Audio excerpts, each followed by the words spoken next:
எல்லோருக்கும் வணக்கம். உலகப் போர் வந்துருச்சுன்னா ஷேர் மார்க்கெட் என்னங்க ஆகும்? அப்படிதான் ஒரு நண்பர் யோசிச்சுட்டு தன்னிடமுள்ள ஒரு 20 லட்ச ரூபா போர்ட்ஃபோலியோவை குறைச்சிருக்கார். உலகப் போர் வந்துட்டா ரெண்டு விஷயம். ஒன்று, ஃபைனான்ஷியலி நம்மளுடைய பிரச்சனைகளை பார்த்துக்கணும். அதே மாதிரி எங்காவது குண்டு கிண்டு நம்ம நாட்டு மேலே போட்டுருவாங்களா அப்படின்னு பார்த்தா இப்போதைக்கு நம்ம நாட்டு மேலே போடுறதுக்கு வாய்ப்பே இல்லை. நம்மளுடைய நாடு எதிரி நாடு பாகிஸ்தானாக இருந்தாலும் நம்ம நாட்டில் எல்லா விதமான ஆட்களும் இருக்கிறதுனால அவங்க குண்டு போட மாட்டாங்க அப்படின்ற ஒரு நம்பிக்கை. அதே மாதிரி இந்தியா வேற யார் மேலேயும் அணுகுண்டு போடாது அப்படின்றதான் நம்மளுடைய ஸ்டாண்ட், அடுத்தவங்க நம்ம மேலே போடாத வரைக்கும். ஸோ நம்ம நாட்டை பொறுத்த வரைக்கும் பெரிய பிரச்சனை என்பதில்லை. ஃபைனான்ஷியலாக பொறுத்த வரைக்கும் நம்ம நண்பர் அவர் எடுத்துக்கிற முடிவு என்பது பெரும்பாலும் பலரும் கரெக்டாக தான் இருக்கும் அப்படின்ற மாதிரி நினைப்பாங்க. ஏன்னா வந்துட்டால் அவர் எடுத்த முடிவு கரெக்ட். அப்படி இல்லைனாலும் ஏதாவது ஒரு பிரச்சனை வருது அப்படின்ற சமயங்களில் ஹெட்ஜிங் பண்ணக்கூடியது நல்லது. இப்போ நம்மளுடைய நிறைய சப்ஸ்கிரைபர்ஸ் என்ன சொல்கிறாங்கன்னா, நான் கோல்டு அண்ட் சில்வர் அப்படின்றத வச்சுருக்கேன், அதனால் ஈக்குட்டி இறங்கினாலும் அதெல்லாம் ஏறி என்னை காப்பாற்றுது, கோல்டு சில்வர்லாம் இறங்கும் போது ஈக்குட்டி ஏறி என்னை காப்பாற்றுதுன்னு ஹெட்ஜிங்கில் அசட் டைவர்சிஃபிகேஷன் ஒன்று சொல்லியிருக்காங்க. அதே மாதிரி புட் ஆப்ஷன் போன்றதெல்லாம் வாங்கி கூட ஒரு மாதிரி ஹெட்ஜிங் அப்படின்னு பண்ணி பொசிஷனை காப்பாற்றிக்க முடியும். நண்பர்களே, இன்னைக்கு இந்த மார்க்கெட்லேயே ரொம்பவும் ஃபோக்கஸில் இருக்கக்கூடிய பங்கு அப்படின்னா இந்த நெஸ்லே இந்தியா அப்படின்ற பங்கு தான். கண் விழித்தேன் அவனை காணவில்லை அப்படின்ற மாதிரி இன்னைக்கு காலையில் நல்லா பாசிட்டிவ் ஓப்பனிங் இருந்தது. கடைசியில் பார்த்தா க்ளோசிங் சமயத்தில் பார்த்தோம்னா மைனஸில் கொண்டு வந்து க்ளோஸ் பண்ணியிருக்கு. சின்ன தகவல்லாம் இல்லை, இதில் இன்ஃபர்மேஷன் என்பது பெரிய தகவல் தான். இவங்க போனஸ் கொடுக்கக்கூடிய தகவல் என்பது அடுத்த ஒரு 15 நாளைக்கோ ஒரு மாதத்துக்கோ மார்க்கெட்டில் வந்து போய்கிட்டே இருக்கும்.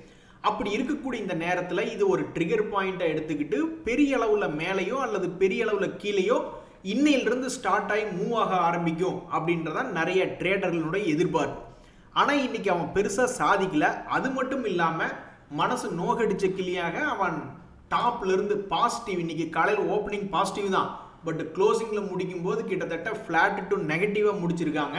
ஸோ உண்மையிலேயே இன்னைக்கு மிகப்பெரிய ஒரு தகவல் அப்படின்றது இருக்குது அடுத்தடுத்த நாட்களில். ஆனால் அவங்ககிட்ட எந்த விஷயம் இல்லாமல் இன்னைக்கு ரொம்ப சாஃப்டாக இந்த நெஸ்லே இந்தியா அப்படின்ற பங்கு முடிஞ்சிருக்கு.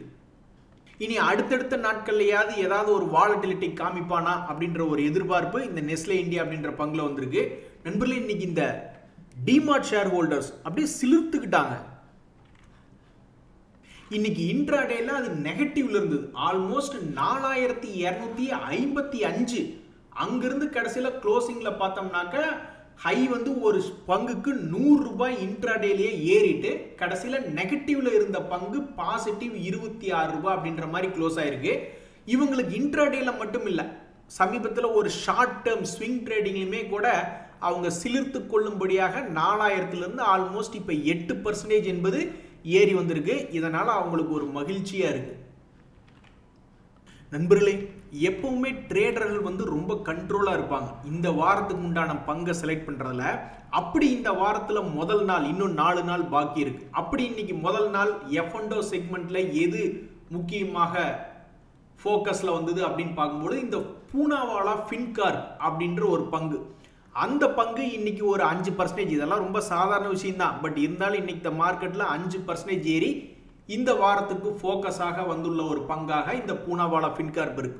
இனி எங்காவது அடிவாரத்தை தொட்டுட்டு அடுத்தடுத்த நாட்களில் திரும்புறானா அல்லது மேலேயே போறானா அல்லது கீழே போறானா அப்படின்றது அடுத்தடுத்த நாட்களில் தெரிய வரும்.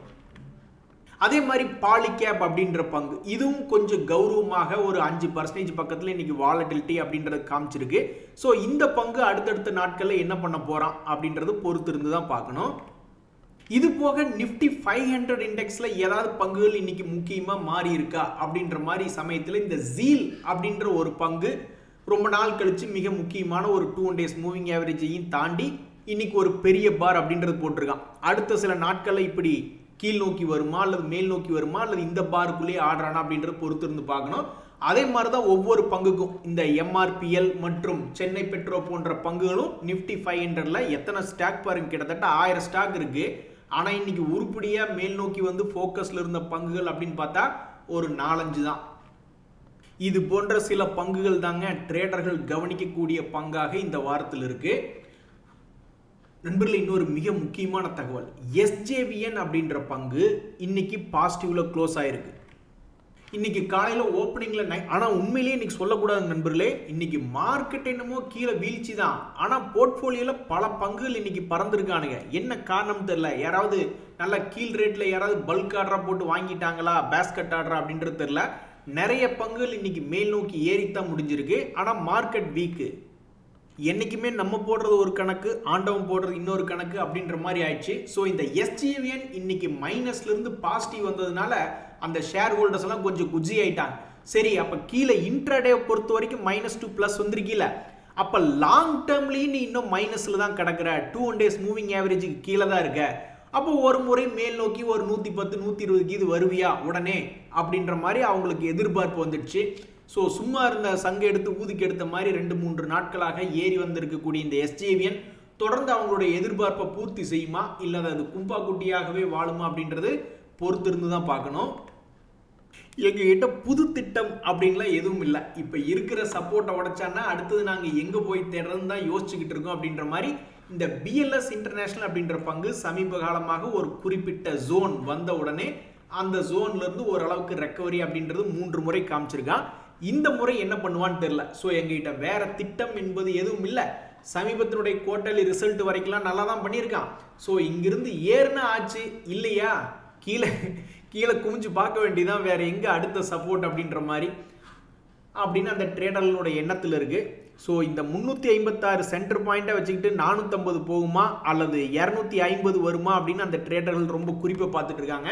இதுக்கு முன்னாடியெல்லாம் சட்டு புட்டுன்னு 2 மாசத்துக்குள்ள அது வேலையை காமிச்சிருக்கு. சும்மாவே நீட்டியெல்லாம் எதுவும் படுக்க கிடையாது. ஸோ 2-3 மாதங்களுக்குள்ளேயே அல்லது 1 மாதங்களுக்குள்ளேயே தன்னுடைய மூவ்மெண்ட் என்பது ரிஜிஸ்டர் பண்ணியிருக்கு.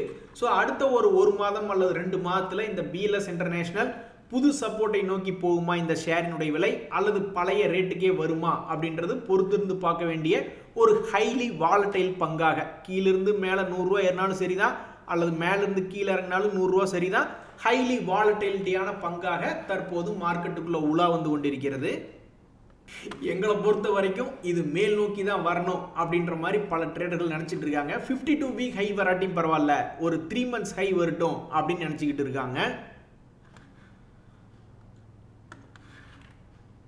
நண்பர்களே, 2 முக்கியமான தகவல். ஒன்று, சயண்ட் அப்படின்ற பங்கு 2.29% டிவிடெண்ட் கொடுத்து கொண்டு இருக்கக்கூடிய பங்கு. இந்த ஷேரினுடைய விலையும் 52 வீக் லோல தான் இருக்கு. இது சமீபத்தில் செய்த சாதனை என்ன அப்படின்னு பார்த்தீங்கன்னாக்கா, இதுக்கு முன்னாடி அவன் செஞ்சு கொண்டிருந்த லாபத்தை மீட்டெடுத்தது 186 கோடி திருப்பி அவனுடைய ட்ராக்குக்கு வந்தது. இது சமீபத்தில் வந்த சாதனை. ஆனால் அதே சமயம் சோதனை என்ன அப்படின்னு பார்த்தீங்கன்னா, டிஐஎஸ் தங்களுடைய ஹோல்டிங் பர்சன்டேஜை 34 கொண்டு போயிடுக்காங்க, எஃப்ஐஎஸ் 23.85 குறைச்சிருக்காங்க. ஸோ ரொம்பவுமே வாலட்டிலிட்டியாக இருக்கக்கூடிய இந்த பங்கினுடைய இன்ஃபர்மேஷனில் ப்ரைஸில் எந்த விதமான பெரிய வாலட்டிலிட்டியும் இல்லை, 4-5 மாசமா சும்மா தான் இருக்கு. ஆனால் அதனுடைய டேட்டாக்களை பொறுத்த வரைக்கும், அதனுடைய Q4 ரிசல்ட்ஸில் வந்து எஃப்ஐஎஸ் டிஐஎஸ் ஹோல்டிங்கை பொறுத்த வரைக்கும் சரி, அதனுடைய குவார்டர்லி ரிசல்ட்டையும் பொறுத்த வரைக்கும் மிகப்பெரிய ஒரு வாலட்டிலிட்டி அப்படின்னு பண்ணியிருக்கான். ஆனால் ஸ்டாக் பிரைஸ்ல இன்னும் அதனுடைய மூவ்மெண்ட் வந்து கேப்சர் ஆகல. ஹலோ பிரபா ஒயின் ஷாப் ஓனருங்களா, எப்போ சார் கடையை திறப்பீங்க அப்படின்ற மாதிரி அதனுடைய மூவ்மெண்ட்டுக்காக இந்த ஷேரினுடைய அடுத்த கட்ட நடவடிக்கை என்ன அப்படின்னு பார்க்கறதுக்காக பல பேர் உட்காந்துக்கிட்டு இருக்காங்க. இது தன்னுடைய 52 வீக் ஹை வரணும் அப்படின்னாக்கா 2000க்கு மேலே வர வேண்டியது இருக்கு, அல்லது போன வருஷம் 2023 லோக்கெல்லாம் போகணுன்னாலும் கிட்டத்தட்ட ஒரு 30-40% இறங்க வேண்டியதாக இருக்கு. ஸோ மிகப்பெரிய ஒரு டெசிஷன் இந்த கம்பெனியினுடைய ஷேர் பிரைஸ் எடுக்க வேண்டியது இருக்கு. அது எந்த பக்கம் எடுக்கிறதுன்னு தெரியாம தான் கிட்டத்தட்ட 1.5 மாசமா யோசிச்சுக்கிட்டு இருக்கு. நீ எடுக்கிற முடிவு நல்ல முடிவாக எடு அப்படின்ற மாதிரி தான் நிறைய பேர் நினைச்சுக்கிட்டு இருப்பாங்க. இன்னொரு பங்குலையும் ஒரு முக்கியமான தகவல், இந்த ஹெட்ஜி இன்ஃப்ரா அப்படின்றதுக்கு ஒரு லெட்டர் ஆஃப் இன்டென்ட் அப்படின்றது கிடைச்சிருக்கு அப்படின்ற ஒரு தகவல் வருது. இதை முன்னிட்டு இன்னைக்கு க்ளோசிங் பிரைஸ் வந்து 1% பாசிட்டிவ் அப்படின்ற மாதிரி தான் வச்சிருக்கு. இந்த பங்கு சமீபத்தில் பெருசா சாதனை கடனை குறைச்ச விதத்தில் பண்ணவே இல்லை. 1184 கோடியிலிருந்து 4170 கோடி 3 வருஷத்துக்கு முன்னாடி இருந்ததை விட அதிகமாக இருக்கு. அப்போ உடனே ஒரு ரீட்டைலர்னுடைய லாஜிக் என்னவா இருக்கும், சரி பரவாயில்ல நீ கடன் இன்க்ரீஸ் பண்ணிட்டு போ, ஆனால் 100 கோடி இதுக்கு முன்னாடி நீ 3 வருஷத்துக்கு முன்னாடி லாபம் பண்ணிக்கிட்டு இருந்தீங்கன்னா இப்போ நீ 400 கோடியா பண்ணிருக்கியா அப்படின்ற மாதிரி தான் இல்லை யோசிச்சு பார்ப்பாங்க. அப்போ 3 வருஷத்துக்கு முன்னாடி 2022 பார்க்கும்போது 200 to 400 கோடி அப்படின்னு அப்பவே பண்ணிட்டாங்க. ஸோ இப்போ 505 அப்படின்றது வந்து கொஞ்சம் சுமாராக தான் இருக்கு. இந்த சூழ்நிலையில் இந்த ஹெட்ஜி இன்ஃப்ரா அப்படின்றதுடைய பிரைஸ் வந்து 52 வீக் லோல ட்ரேட் ஆகிக்கிட்டு இருக்கு. இந்த பங்குல என்ன இன்னொரு தகவல் அப்படின்னு பார்த்தீங்கன்னா, இதனுடைய இன்ட்ரின்சிக் வேல்யூ என்பது 1675 ஆகும். இதனுடைய புக் வேல்யூ என்பது 453 ஆகும். இரண்டுக்கு நடுவுல ரொம்பவுமே சுவாரஸ்யமா 1000 ரூபாய் அப்படின்ற மாதிரி ட்ரேட் ஆகிக்கிட்டு இருக்கு. சில பங்குகள் கீழே இறங்கி கிடக்கும் பொழுது, ஏங்க ஸ்டாக் மார்க்கெட்டில் 6000 ஷேர் இருக்குன்னா அது யாராவது ஒருத்தர் தெரிஞ்சோ தெரியாமலோ எடுத்து வச்சிருவாங்க. பட் ஒரு திறமையான ஆள் என்ன நினைப்பாங்க, எடுக்கிறதுக்கு முன்னாடியே இது கூட சாவகாசம் வச்சுக்கலாமா, இது நம்மளுக்கு ஏதாவது நல்லது பண்ணுமா, அக்கப்போர் பண்ணுமான்னு யோசிச்சு தான் எடுப்பாங்க. அந்த வகையில் இப்போ இந்த டாடா மோட்டார் அப்படின்ற பங்கெல்லாம் பல பேர் யோசிச்சு தான் எடுத்திருப்பாங்க. ஆனாலும் துரதிருஷ்டவசமாக இந்த டாடா மோட்டார் என்பது சமீபத்தினுடைய உச்சியில் கரெக்டாக 2 days மூவிங் ஆவரேஜ் கிட்ட அதை திருப்பி அனுப்பிச்சிட்டாங்க. எவ்வளவோ முயற்சி பண்ணியிருக்கான், சும்மாவெல்லாம் சொல்லக்கூடாது. 500 ரூபாயிலிருந்து 720 ரூபாய் ஏறி வந்திருக்கான். இருந்தாலும் அவனை வந்து கொஞ்சம் கீழே இறங்கி வச்சுட்டாங்க. இவன் பண்ண தப்பு என்ன அப்படின்னு பார்த்தீங்கன்னா, முதல்ல இது நல்லா கீழே இறங்கிடுச்சு. இவங்களுடைய பிஸ்னஸை ரெண்டாக பிரிக்கிறாங்க அப்படின்ற ஒரு தகவல் வந்ததுலேருந்தே மார்க்கெட்டில் அதை கொண்டு போய் பியர் மார்க்கெட்டில் கொண்டு போய் நிறுத்திட்டாங்க. ஸோ இது கரடிகளின் பிடியில் இருக்கிறதுனால தான் இவனால் டக்குன்னு மீண்டு வர முடியல. ஒவ்வொரு ரெசிஸ்டன்ஸ்லையும் விற்கிறதுக்கு ஏகப்பட்ட ஆட்கள் இருக்குது. அத்தனை பேர்த்தையும் தாண்டி இவனால் வர முடியல. ஒரு முறை முயற்சி செஞ்சா, அப்புறம் கீழே இறக்குனாங்க, மறுபடியும் முயற்சி செஞ்சா, மறுபடியும் கீழே இறக்குனாங்க, மறுபடியும் முயற்சி செஞ்சு எத்தனையோ முயற்சி செஞ்சுதான் இவன் இன்னும் கீழே இருக்கு. இப்படி இருக்கக்கூடிய நிலைமையில தொடர்ந்து பெரிய பெரிய வீழ்ச்சியாக போன கடந்த வாரங்களில் வந்துட்டு இருந்தது. இப்ப 4 நாட்களாக அதனுடைய வீழ்ச்சியை தடுத்து நிறுத்தி இருக்கு. மறுபடியும் ஒரு சிறிய உயர்வு கிடைக்குமா, வெகுண்டு எழுந்துவா டாடா மோட்டார், ஹூண்டாய் அப்படின்ற கம்பெனி எல்லாம் கீழே இருந்து மறுபடியும் அவன் பழைய ஹை வந்துட்டான். அப்ப நீயும் சீக்கிரம் மேல் நோக்கி வா அப்படின்னு இந்த டாடா மோட்டார் ஷேரை பார்த்து வேண்டிக்கிட்டு இருக்காங்க. அதே மாதிரிதான் இந்த பாலி மெடிக்யூர் அப்படின்ற பங்கு 0.14% அப்படின்றது டிவிடெண்ட் ஈல்டு கொடுத்து கொண்டிருக்கக்கூடிய இந்த பங்கு மெடிக்கல் டிவைசஸ் அப்படின்றது மேனுஃபேக்சர் பண்ணிக்கிட்டு இருக்காங்க. இந்த ஹாஸ்பிட்டல் ரிலேட்டடான செக்டர்ல வந்து ஹெல்த் கேர் ரிலேட்டட்னு எடுத்துக்கிட்டோம்னு வச்சுங்களேன், ஹாஸ்பிட்டல் நல்லா இருக்கு, ஃபார்மா நல்லா இருக்கு. பட் மெடிக்கல் டிவைசஸ் தயாரிக்கக்கூடிய இந்த பாலி மெடிக்யூர் அப்படின்ற கம்பெனி கொஞ்சம் சோகத்தில் இருக்கு. இதுக்கு முன்னாடி எல்லாம் அருமையான வளர்ச்சி, ஆல்மோஸ்ட் 200 ரூபாய் ரேஞ்சில் இருந்து 2021 3250 ரூபா அடங்காப்பா அப்படின்ற மாதிரி மிகப்பெரிய ஒரு சந்தோஷத்தை கொடுத்த பங்கு. அதுக்கப்புறம் பெரிய லெவலில் கீழ் விழுந்து மறுபடியும் ஒரு சந்தோஷத்தை கொடுத்த பங்கு இப்போ கீழ் நோக்கி இறங்கி கிடக்கு. கையெடுத்து கும்பிட்ட மேனிக்கே இறங்கியிருக்கான். ஏன்னு தெரியல, எல்லாரும் என்ன மன்னிச்சிங்க அப்படின்ற மாதிரி கையெடுத்து கும்பிட்டு இறங்கிக்கூடிய இந்த பங்கு இனி என்ன ஆகும், மிக முக்கியமான ஒரு கட்டத்தில் வந்து விழுந்திருக்கு. ஸோ இதில் ஏதாவது ரிவர்சல் அப்படின்றது நடக்க போகுதா, அல்லது இந்த ட்ரெண்ட் அப்படியே கண்டினியூ ஆக போகுதா? எதா இருந்தாலும் இது ரொம்ப சாதாரணமாக இல்லை, இதுவும் ஒரு மிகவும் வாலட்டிலிட்டியான ஒரு பங்காக இருக்கு. அப்போ இவனும் ஒரு 2-3 மாதம் கழிச்சு எடுத்து பார்க்கும்போது பெரிய வாலட்டிலிட்டி மேலே ஒரு 1000மோ அல்லது கீழே 1000மோ மூவ் ஆகக்கூடிய ஒரு மிகப்பெரிய வேலை இது பண்ணுமா? இதுக்கு இதனுடைய Q4 ரிசல்ட் ஏதாவது சப்போர்ட் பண்ணுதா அப்படின்னா அந்த இடத்துல இவன் இதுவரைக்கும் எந்த பிரச்சனையும் பண்ணல.